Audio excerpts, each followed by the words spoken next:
All right, guys, welcome back. Today we're going to do Immortal Hulk, issue number 15 by Ewing, Joe Bennett, Jose Paul Mounts. Now, I'm doing this Immortal Hulk book reviews for a while now, and I came to the conclusion that I have some kind of a love-hate relation with this book. I think the art is good, fantastic, by the way. I think some of the stories are fun.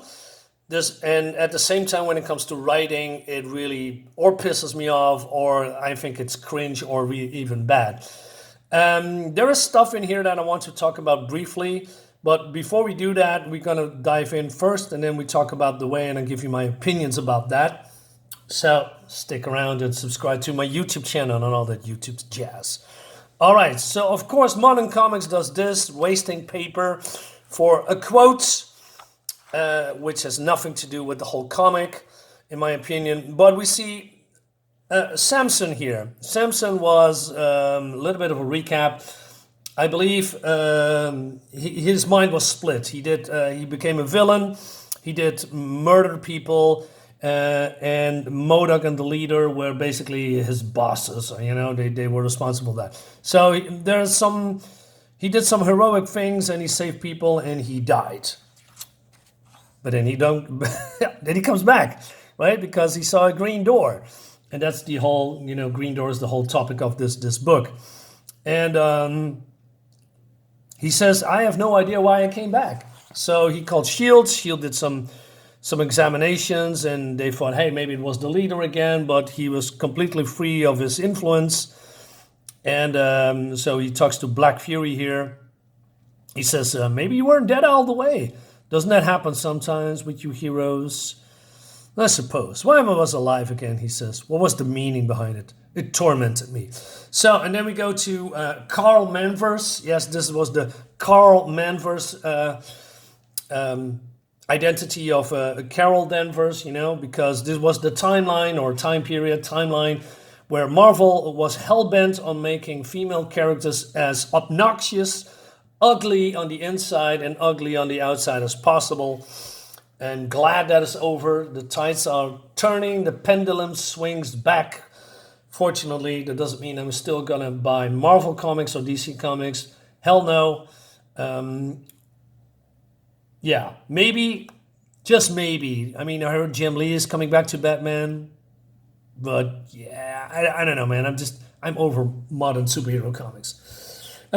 Anyway, so Leonard here is not, telling his friends, telling to Betty, to Rick or Bruce, right?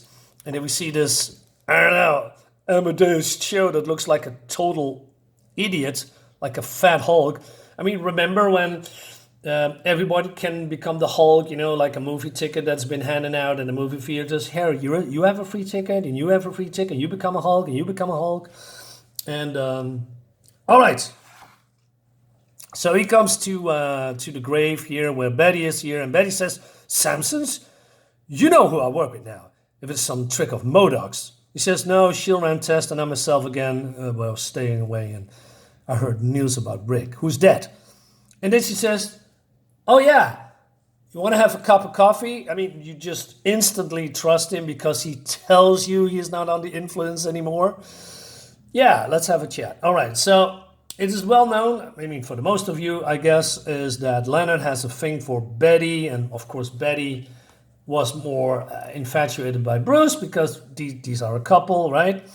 And they became friends. The art looks good, although Bennett has a problem with women's faces most of the time. Or some faces in general. It looks sometimes wonky, but especially with women. He cannot really draw beautiful women, in my opinion. I mean, back in the day, I saw his 90s work on Nova. It looks really good. Nowadays, not so much, but his art is improving in some ways, but declining in other ways, especially with the faces with the woman. Anyway, so Lennon is here, and he's fighting the Hulk. The Hulk his brain's been shot. And again, like I said, his art is really improving. I love this feral Hulk version. It looks really cool. And speaking of wasting pages, remember Bendis from DC Comics? And, when he came to DC Comics, what a flop that was. Jonathan Hickman, Is anybody excited? I hear nothing about it. Anyway, move on to the fight. It was not really a fight. I mean, Samson was strong, but he's not Hulk level strong. But this cybernetic or cyborg assassin, Agent Burbank, is fleeing, calling him to Shadow Base.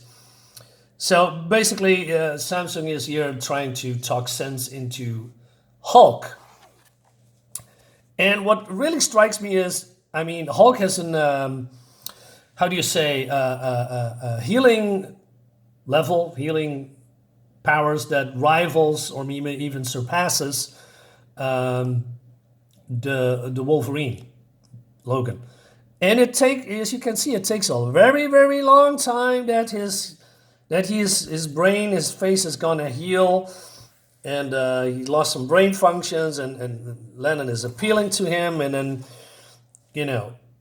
you could see that his he's healing, and he says, "Hey, it's me, Leonard. You know me. I'm your therapist." And he says, "Samson?" And yeah, he is back.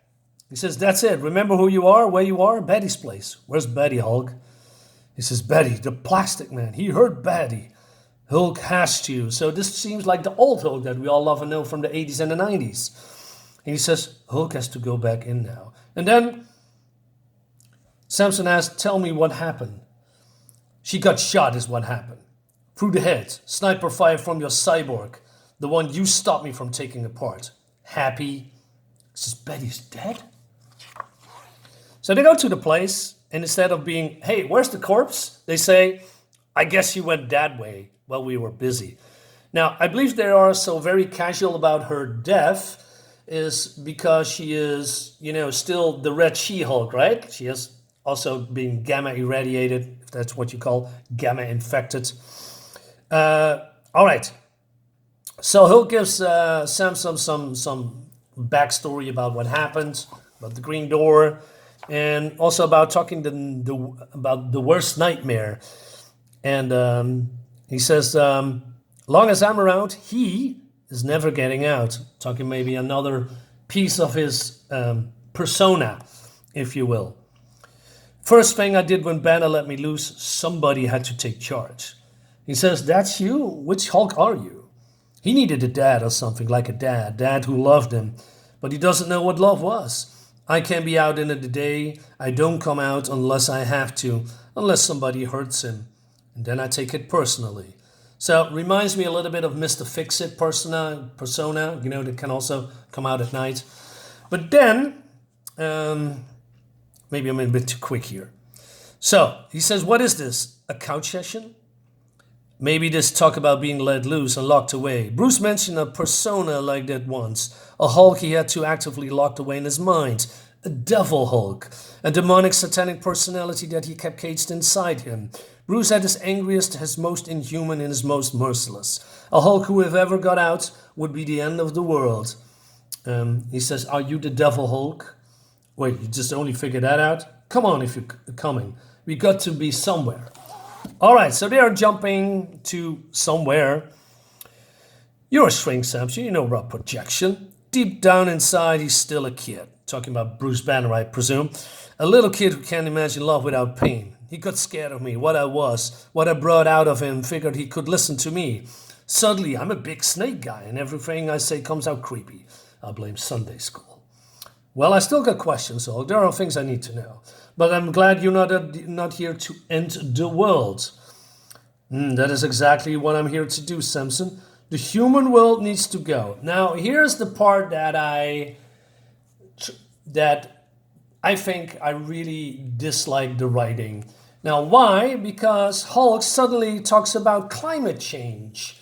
And, and suffering and nukes and people dying left and right, wildfires, hurricanes, flooding, diseases and all that stuff. So I thought, wait a minute, this Hulk or Hulk in general and whatever his persona is not a climate activist. Never was, never will be. So what did I do? I Googled L. Ewing's stance on politics, and there are several articles from 2021 and 2020 about him talking about politics and also about Trump. Now, I don't care about foreign politics or politics mostly in general, instead, only in my own country, but I don't talk about it. And for me, I read comics for escapism, not being bombarded with certain people's opinions, personal opinions, sexuality, or even, like I said, social issues or political stances. L. Ewing insert that in these comics, and that's probably one of the reasons that I dislike his writing so much. Not because it's particularly bad, but he does not only doing this in here, he also doing that in Immortal 4. Like, the company Roxxon. Roxxon, has a 4, this is coming not so long ago. He created a 4, and it's also about climate and also about capitalism, right? And I don't mind stories about capitalism and social issues, but if you that insert it into a character that has never talked about social issues or climate or politics, like here with the Hulk, that makes me really angry to a certain degree, because this is not what I want in my Hulk comic. I don't mind talking stuff like that, but I don't expect it from a character like the Hulk or Bruce Banner. They don't talk about politics or climate changes and the suffering of people in that regard when it comes to climate change. So you can have your own politics, and that's fine with me, but don't insert it into my fucking comic, you moron.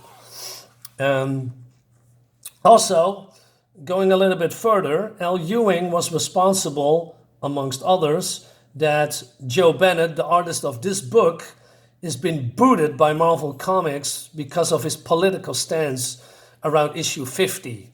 That's also the end of the run. And while L. Ewing is a hypocrite because he endorses, another writer from Marvel, and that Marvel writer is bombarding Israel, and that guy is called Saladin Ahmed.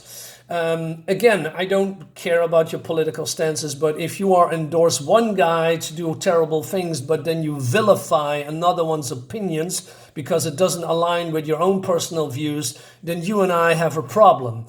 That's one of the reasons that I don't buy modern comics anymore, because they are always inserting their own fucking politics in this book.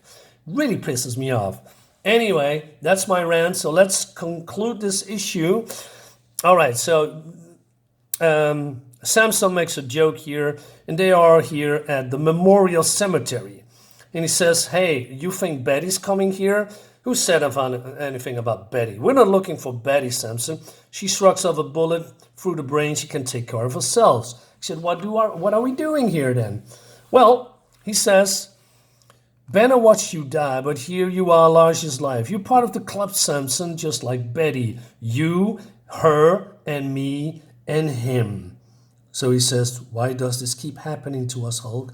Why are we still here? Well, it seems that Rick Jones, also gamma irradiated, called himself A-Bomb, is alive. And he says, don't ask me. All right, and that leads us to the next issue. So I'm not sure how long I can, review these books, because I'm noticing that I'm getting a little bit irritated by his writing. But still, there's a lot of fun things coming as well. So it is always a little bit 50-50 for me. That's my, review of this book. Let me know about what you think about it and what you think about L. Ewing's stance on politics or politics in general. You don't have to say that. I mean, I don't care about politics. I just care about good comics. Yeah, that's all I care about. Guys, thank you so much for watching. I'll see you next time. Bye-bye.